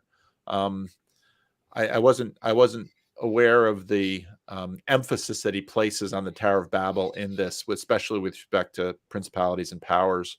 It's an interesting thesis. I think, as with a lot of elements like this in the Bible, part of where Peugeot has been helpful is that once you have your eyes open to the symbolic, you can draw many more connections here and there. And so a confusion of a language, as you said, isn't just confusion of English versus Spanish. It's a confusion at a deeper level of communication, but also, as you noted, hierarchy, because principalities and powers are basically the functionality of hierarchies.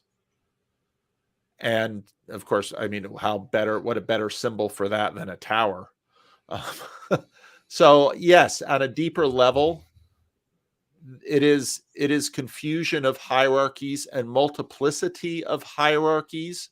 And once you have multiplicity of hierarchies, you're going to have tensions and conflicts between hierarchies that both enable and retard progress, collaboration, transformation. Does that make sense? There was a lot in that. That was very like I said, I haven't worked out this theory completely. It just kind of popped in my head, and I thought it was an interesting question. Yeah, it is an interesting question. And also behind that question is this theodicy layer of why does God permit evil, continue to permit, did permit? Is it because, and this then gets into a very basic thing about who God is and his power. Is it because God is unable to handle evil, or is it because God finally is going to use evil against itself? And in the second Exodus seminar, that's that conversation that they really drop into, because Dennis Prager wades in hard and says, no, Israel is for our evil is for us to defeat. And the Christian perspective, because again, of the crucifixion and the cross, is God, in fact, is the one who finally defeats evil. He uses us sometimes, but there are also times in which God it's sort of the Christus Victor atonement, where he sort of brings evil. It's sort of like in these karate movies or in the Matrix, when it's like, okay, evil, come here. You want to take me on? Take me on. And then everybody expects a confrontation like this. And Jesus basically says, come here, crucify me. And Satan figures he's won. And then Jesus says, okay, I am going to enfold the thief on the cross. I am going to be in the grave. And on the third day, I am going to completely invert the power of the Roman cross and make it my own, because that is an amazing way of undoing evil. And it's actually in the Matrix movies, in a sense, when they've got the sense that Agent Smith in the Matrix trilogy keeps basically colonizing all of the other spirits. And then, in a sense, Neo then colonizes Agent Smith. And there's very much a cruciform thing going on there. So I would have to say, without being very cautious about that whole theodicy tripwire, because I think we have to be super cautious around theodicies. But really what happens on the cross is that Jesus is triumphant over evil and death. But he does this by actually using, because the cross is used to destroy the power of evil. And it's astoundingly complex, and it just sort of breaks our categories. And so in that sense, principalities and powers, although they may be corrupt, although they may be evil and do evil things, God can use these for his redemption. And that's the Christian perspective. I don't know if that's helpful. That was a little complex, I know. No, like I said, I just wanted to throw that out there. It's just been on my mind, and I wanted to hear what some other people had to think about it. All right. Well, good. Hyper Calvinist alert. People do. Are you really a Calvinist, Paul? I don't know. I'll let you live in that ambiguity. And every now and then I say something, and people are like, "Oh, he is a Calvinist." All right, we just have a couple more minutes. Any last questions from either of the two of you, or in the comment section?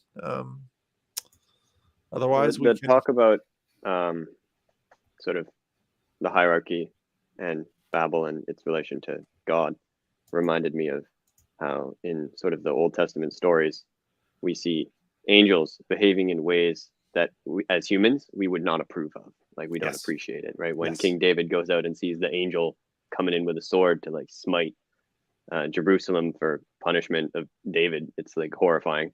Yes. And there's, of course, the angel of death that's going out and doing the plagues and all these kinds of things. Yes. And it just God seems sends like an angel, an evil spirit to Saul.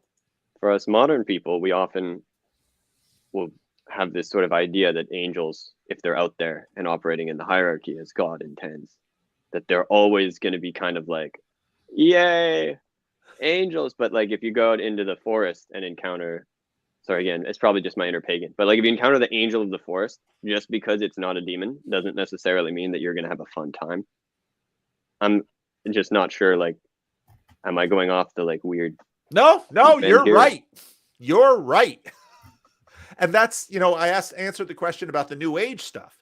That's part of that problem. Oh, the angel of the forest will kill you.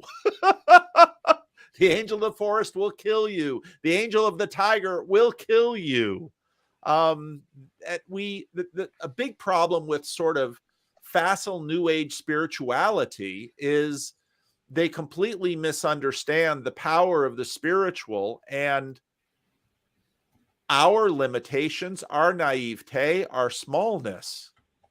The power of the hurricane, it's like, people who've never lived through a hurricane. Oh, it's a big windstorm. This will be exciting being in the hurricane. Talk to people who have survived hurricanes. I mean, really strong ones, direct hits. What they'll tell you is when that hurricane comes, I leave.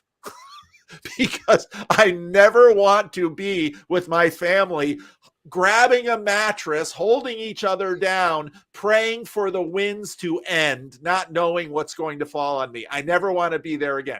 Okay, now you know the spirit of the hurricane. Want to play with that? That's a lot of that.